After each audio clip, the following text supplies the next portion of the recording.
Hi everyone, how are you? I'm Jessica, welcome back. Now earlier today I posted a video that shows how to make your binding, how to get the binding sewn on your quilt, and then how to machine bind. But I also want to show you how to hand bind. I would say I do machine binding and hand binding almost equally these days, depending on what type of quilt I'm making. So I think it's important to know about both, even if you only do it one way. In that video, you will still use the beginning steps. So I'm going to show you the final step of hand binding here, but I already made my binding just like I did in the other video. I already sewed it to the front of my quilt, did the corners, and joined the binding on the front of the quilt like I did in that first video. This is just the final step, the hand binding it onto the back. So let's get started on that. I kind of find the best way to see this is like over my right shoulder, so I hope that this view will work. But this is what I usually do. I gather the quilt and I kind of fold it on my lap, and then I have this part of the binding ready. So you could use wonder clips to hold the binding down if you want. I don't usually choose to do that. I like to just take one little section at a time and hold it with my hand. And then you get a length of thread. I probably do almost arm's length, a little bit less than my arm's length. And I always fold it over, and so I have two strands of thread going through this needle. There we go, I can separate it now. So I have two, this is how I like to do it. I usually think one way is common or the most common way, but I do two. So I fold it over and then I tie a knot at the end. When I'm starting, I just pick a spot and I go through the edge that is to be finished, like you won't see this. And I pull it close towards the end, and then I take the thread and I go into it where the knot is, and then I pull it. So now my thread is secured around this edge that we're gonna finish, and you're not gonna see that. That's just how I start. Then I pay attention to where it's coming out, so you can see, like, if this was gonna lay flat, it would go straight out that way, and that's where I start stitching. Now, if you want, you can start with a down stitch. So I would go through right where it's coming out, which I kind of bumped it over. I usually go through the backing first, and then I come up through the binding. This is just for the first stitch to get that to lay really flat, that thread under there. And then you'll see now that my first stitch is in, ticking this down. And then what you do is you just go through the layers. You hold your needle sideways like this. You're gonna go through, you can go through the batting and the backing. That's what I like to do, but not through the front. You're just gonna take a length, come up, back through the binding, and then your first stitch is there. Then we're gonna go and make the next stitch. If you're finding that getting knots is an issue, there's something called thread wax that you can run your thread through, like a beeswax like patty kind of, and that kind of coats around the thread and helps prevent the knots. When I'm making my quilts, I use like a 40 or a 50 weight Aurifil, or an equivalent, like a Metler, or even sometimes, depending, I'll try another brand. I've had the Sulky brand, and anything like that that's 100% cotton. I usually use that when I'm piecing, and I don't have issues. And I should say that I piece all my quilts usually with like an off-white, so I just like use them interchangeably. When I'm binding, I like to match my thread color to the binding. So I like to have a wide variety, and I started kind of collecting threads for this when I first started. And what I would use, which is what I'm using today, there's no stickers on this, but it's Connecting Threads brand, and it's just a spool of them. They have a lot of colors. They're really reasonably priced. I used to love them. And I should say that I never had problems with them knotting. They were really thick and durable. They seemed a little bit thicker than a 50 weight, even though I think they're actually called 50 weight. They always seem thicker. And on my old machine, if I tried to sew with them, I always had problems with the thickness of the thread. Like, the machine did not like it. Now on my Bernina, I don't have any issues if I do sew with them. But over the past couple years, I feel that the thread quality has declined greatly. So much so that I don't know that I'd recommend it. And what I'm finding is they're thinner. They knot like just so much more. It never used to break. And occasionally now I'll be sewing binding and I'll pull it through like this and it will just break, which for an arm's length of thread, like that shouldn't break like that. So I have them. I have a ton. I have like every color that they make, and because I only use them for binding, the spools last forever. And I'm gonna use them up. I will, but I probably wouldn't buy them again. So if you're looking to color match threads to your binding, I would just, you could use, like I said, Aurifil, all of the other brands I previously mentioned, Aurifil, Metler, Sulky, they have colors too. And I would just, when these are gone, I'll just start buying spools of those other ones in the colors and I'll use them for my binding. So you just keep doing this all the way across. And, you'll get comfortable with judging how much distance you should take between each stitch. Sometimes it depends on the quilt, and it depends on the quilting, I find. So sometimes, if my quilting is really dense, I have to stitch these way closer together because it's a little bit difficult to get the needle through the quilting but not go through to the front. So the goal here is to not go through to the front. You don't want to see this blue thread anywhere on this front here. When you're first starting, I'd periodically, every couple stitches or so, I would flip it over and check that, because if you don't check it and then you go to the end, you're like, oh my god, back here I have this huge piece. You could choose to leave it, or if you want to take it out, that means you have to take out all the binding that you've already sewn. So I usually just every now and then I flip it over.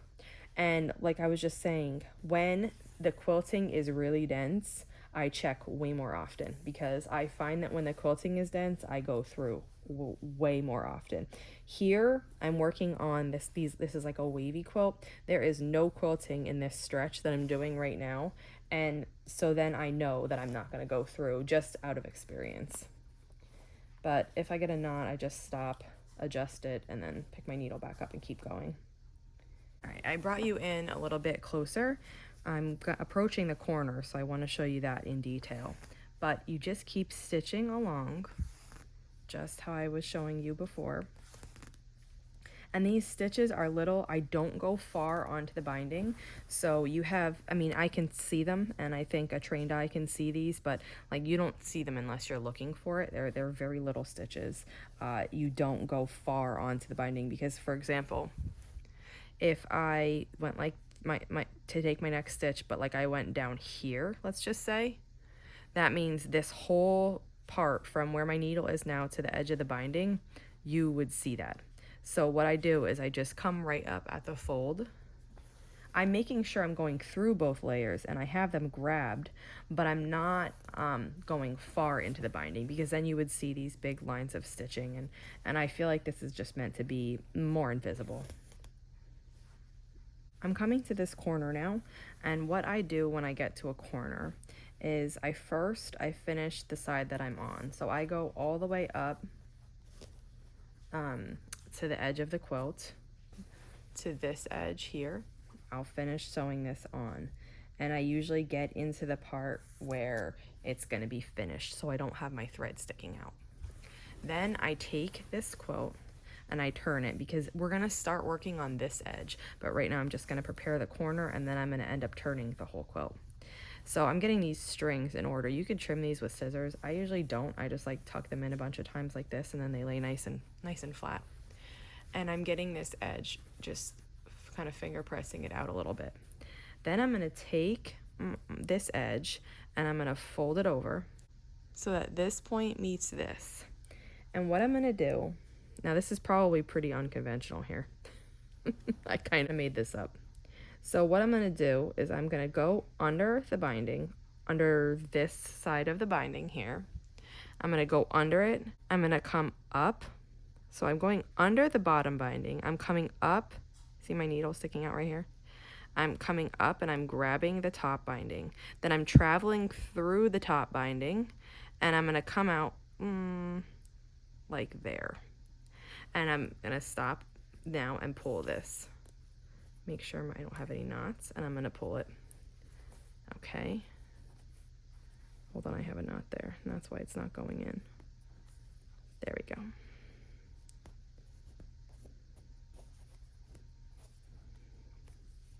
There we go. Now I have the thread kind of sticking out of the top. So what I do is I go back down. So right at the right binding next to where I came out of the left binding, I'm going to go back in, travel back down, and then I'm going to come out of the top, the one on top this time. And I'm going to pull that through. And it's going to just make this really nice tight corner. Now to finish it for good, I just came out of this top.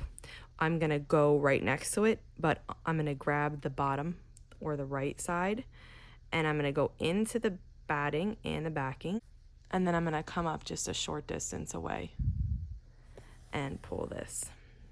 Now my corner is finished. I'm comfortable with it, it's secure, and I can just continue on with my binding along this side now. And I'll just repeat this all the way around. Now what happens when you need a new piece of thread? So here I have this piece broke. As I was saying, that happens sometimes. So this piece broke.